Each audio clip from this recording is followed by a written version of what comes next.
Technology has come a long way in the past 20 years. It's changed the way we travel, how we communicate with our family and friends, even the way we watch the telly. And law enforcement is no different. Yes, with the rise of robot technology and digital forensics, could actual human police officers eventually be replaced by artificial intelligence?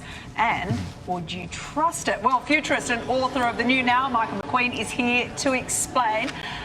Let's start off with Singapore. They are actually trialling something at the moment with police robots. What is it? How does it work? Yeah, this is like move over Paul Blart and more cop. This is the robot version of that. So they've actually been trialling a few things over the last 12 months. They've been trialling drones for airborne surveillance. In fact, during the pandemic, they used these little robot dogs, these bright yellow dogs called Spot, and they'd roam around parks barking at people to put their masks on or to socially distance.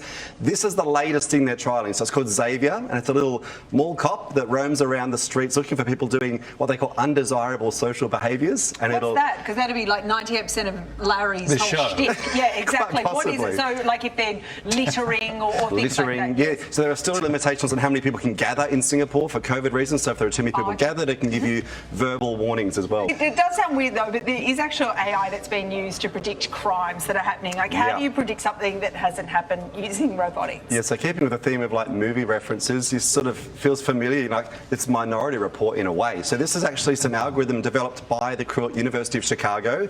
They've tried this in 8 cities around the US over the last 6 months. It can predict with 90% accuracy 1 week out crimes that will occur, drawing on data from historical behaviour of people in those areas. I mean, that's pretty... And we can't even do that with the weather. So, I mean, that's one thing to do that with crime. But it gives you a sense of how clever this is getting. Read the word brain's fingerprints, right? And then we just go, oh, what's going on with that? Brain's fingerprint. A brain fingerprint. So this, I mean, fingerprints place you at the scene of the crime. So the same sort of thing happening with what our brains do. So we can actually monitor brain electrical waves. And if you show someone who's committed a crime the scene of the crime, what was used in the crime, the way their brain reacts is the giveaway they were actually at the scene of the crime. And so Dubai police actually tried this on a cold case a few months ago and cracked the case. Cracked the case. Oh my goodness. And that's the device there that you wear.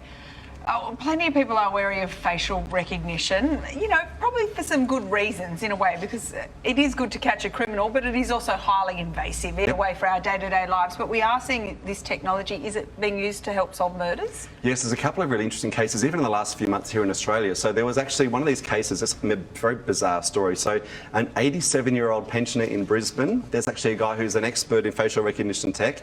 He's actually tied this guy to a crime committed in 1974, and it was like a high society crime in the UK. So Lord Lucan was his name, and apparently there was a homicide, and he then took off and has been on the run. Dozens of sightings over the years, but no one's ever pinned him down. Using facial recognition, they're pretty sure they found him living in suburban Brisbane. He is now, again, 87 years of age. I mean, it gives you a sense of like, you can run, but you can't hide with facial recognition technology. So the ethical privacy implications are big, but it's tremendously powerful.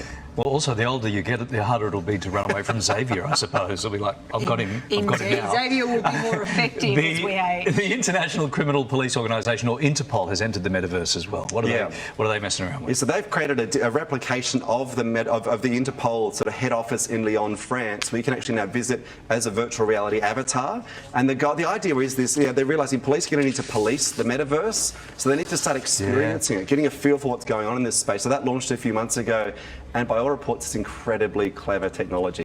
Because they have to be on the front foot with that. So much crime, so much... In the metaverse as well? Well, yeah. I thought it was meant to be the utopia. No. I'm so confused. Already something... Because the predictions Isn't that why we created it? Well, you start there, that's the goal. It never stays there long because of human nature, hey? But so the goal is, the plan is within the next few years, we'll be in there for about an hour a day on average. So crime is going to happen, so we've got to be ready for it. That's where all your Medibank data is and your Optus stuff. Good on you, mate. Good to see you. It's always fascinating stuff. Thank you. In the metaverse, right.